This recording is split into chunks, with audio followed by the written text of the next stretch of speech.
This copyrighted telecast may not be reproduced, retransmitted, or used in any form without the authorized written consent of NASCAR Broadcasting. NASCAR would like to thank all of our loyal fans for your continued support, and we hope you enjoyed today's broadcast. Side of row number 1 in that number 2 position. Smoke coming out of the 13, it looks like, of that fun sand, and I believe he's also got, he's carrying somebody else on that truck. Yeah, Rodney Atkins. He's got him on the hood and also on the bed of that truck, but maybe a little left front tire. Truck number 13 and Johnny Sauter. Here's another look at the start of this race. Rick Crawford right on the button. Shane Sieg just doesn't go, and then it looks like he almost missed a gear. I'd say he did, and that sort of set the tone for Shane Sieg's first Hornaday. He tried to make a run on Johnny Benson, but the lap truck there on the inside prevented him from doing so, but he's not going to prevent it now. He's under him off too. Caution back out early. It's the 6 of Colin Brown, not looking good right now. That's a tire rub there. He's hit something on the restart, you can see. Yeah, probably a chain reaction kind of deal here. See if we can take a look at what happened. Completely underneath the front tire. Oh, wow. He's going to get into the inside wall. I wonder if he... I think maybe locked the brakes up, maybe? He might have let off and tried to get on the inside of the 5. Because another view of it there on the right side of your screen. Now they're really stacked up. You've got Johnny Benson all over the rear bumper of that 14. And then look at Hornaday, looks to the inside. There comes Hornaday battling for second. Oh, he hits gets into the side of him, and Hornaday is going to spin Johnny Benson around. That was a situation where Ron didn't quite have enough room, and he bounced off the curb. He was down there, he committed to the inside, but he bounced off the curb, and when he did, it shot him out into the one truck of Johnny Benson and turned him around. Knocking Johnny Benson out of the way, and this is very similar. Look, Ron hits the curb, like you said, Phil, and it knocks him up into the side of the one truck of Johnny Benson. Ron hits the curb or not, Johnny still don't feel very good about him spinning him out. How to do it. And he's won 3 times here. I'm telling you, Dennis could drive the pace truck. Oh, Brent Raymer is around over in turn number 4. So that brings out, we're going to come in and work on some more. Our 4th caution of the day has come out. This time on lap 63. It's only been about 13 laps since those guys came down pit road. I think we can come in, put fuel in it, and then potentially make it to the end of this race. There's a replay right there. Brent Raymer had a little help. Look, maybe Chris Fontaine, the 84 truck, got into the back of him. Pit road is open. Most of the leaders stayed out. Brian Scott, the 16 truck, is the first one to come down pit road. Adam. One guy not moving forward as quickly as he would have wanted is the 4 of Ricky Carmichael. Let's take a look. Got a good battle with Jared Fitzpatrick. They get together coming off 4. They make some more contact. Now Ricky's going to get down into turn number 1 on the inside, and he's going to bounce off that curb. Oh, look at those back tires. He got into a wheel hop situation. The back tires got to jump, and he had to let off the brake to keep it from spinning out. But when he let off the brake, ran into the side of the 7. Problems in turn number 2. The 85 gets turned around one more time. That's Brent Raymer. And this time the caution will come out again. Brent Raymer brought our 4th caution of the day out. Now this is the 6th time that we have been slowed. Just a little bit of damage to that left rear corner. Very incidental.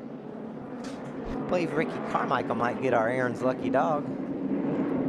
Ricky Carmichael does get the free pass. Looks like Brent might have got a little bit of help from Johnny Sauter in that 13 truck. He's had trouble getting off turn 2 this year, hasn't he? Here in caution coming out for debris in turn 2. Again, that's where he can feel his tires going away. Now the unfortunate thing for him, with a number of trucks on the lead lap that there are, it would be challenged to get back to pit road. I think that was more feedback for future reference. They're not talking about pitting, but certainly he is losing some grip as the run continues.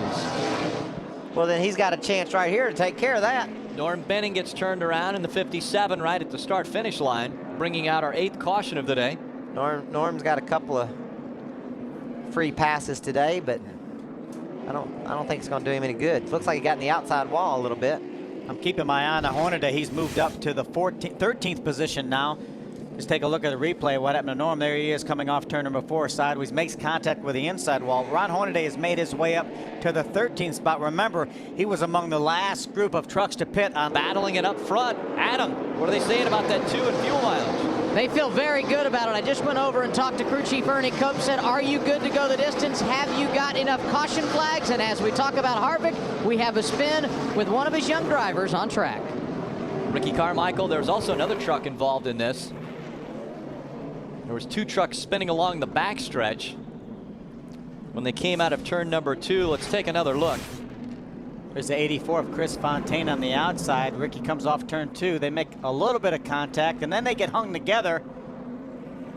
And Chris goes around, then Ricky goes around, gets into the outside wall. Looked like Ricky had the same thing that sort of happened to Todd Bodine. He couldn't get his steering caught up.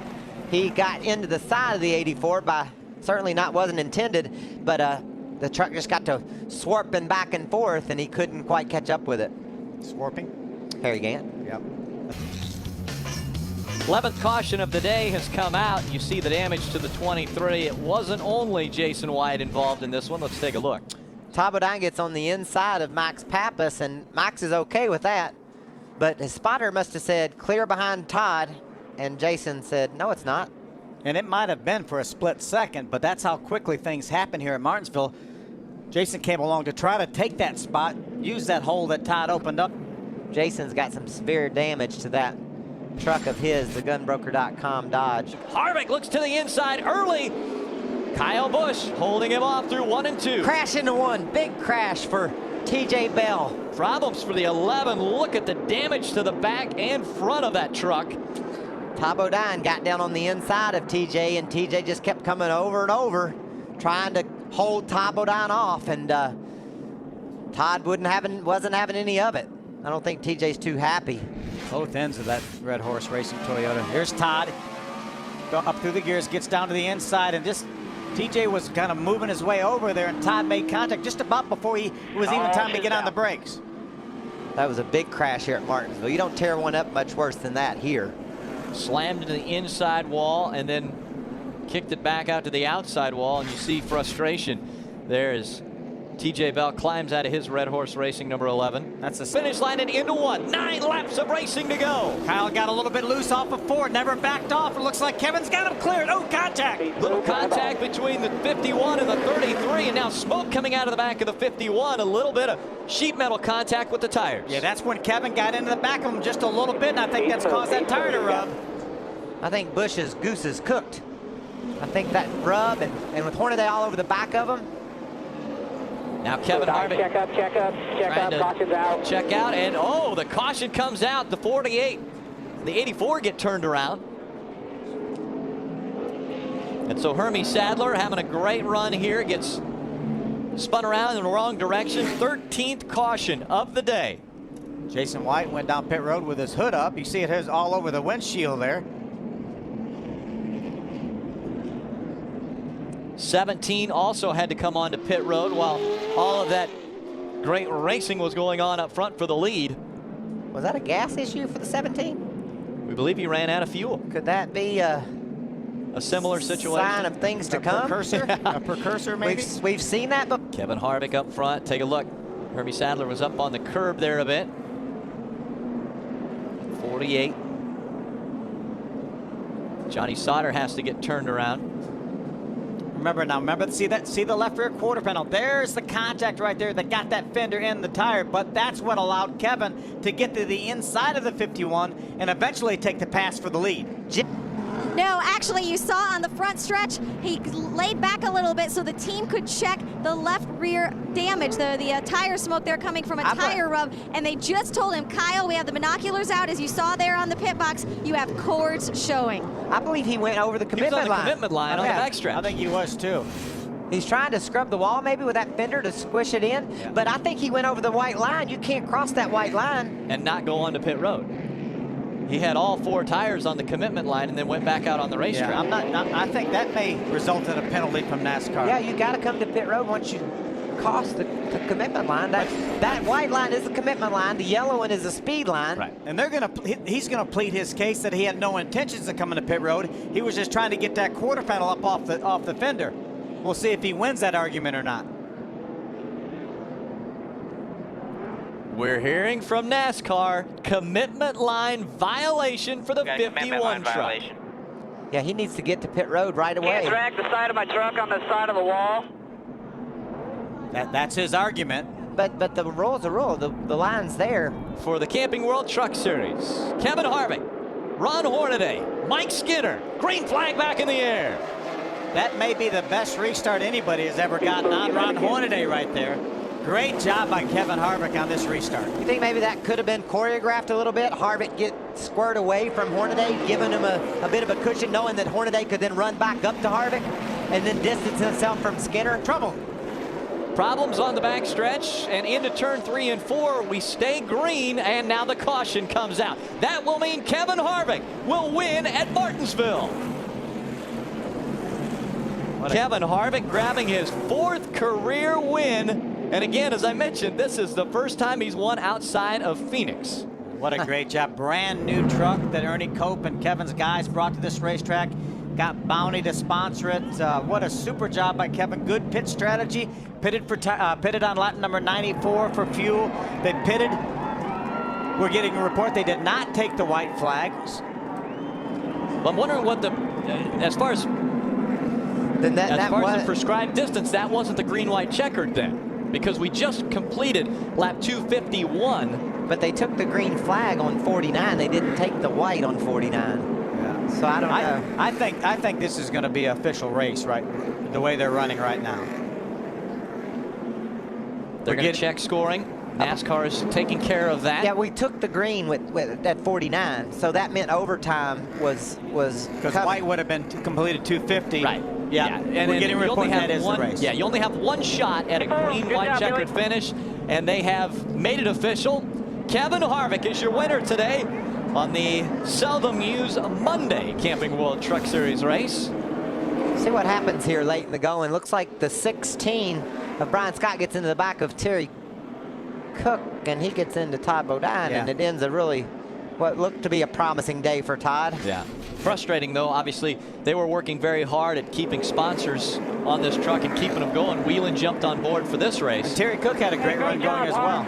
Awesome job, Ernie.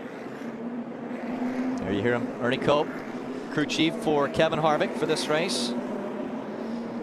Bringing the Bounty home into victory lane. The Bounty, the quicker picker-upper. It's amazing the differing pit strategy. Kevin came to pit road on lap number 64, put tires on, came back on lap 94 to put fuel on. Remember, Ron Hornaday came back on lap 129 for tires, and they end up one truck length apart after 250 laps.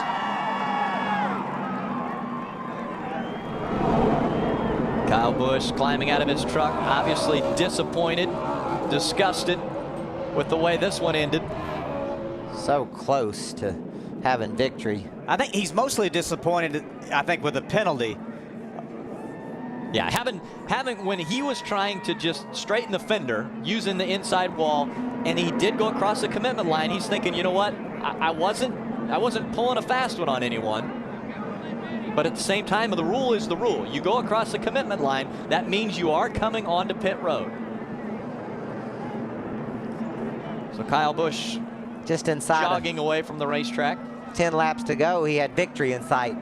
Running away with a 17th place finish has got to be very, very disappointing. Yeah, he's getting ready to cross over the racetrack and head on home.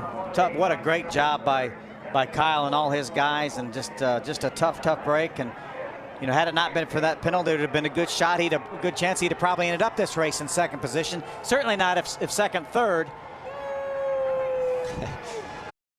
This copyrighted telecast may not be reproduced, retransmitted, or used in any form without the authorized written consent of NASCAR Broadcasting. NASCAR would like to thank all of our loyal fans for your continued support, and we hope you enjoyed today's broadcast.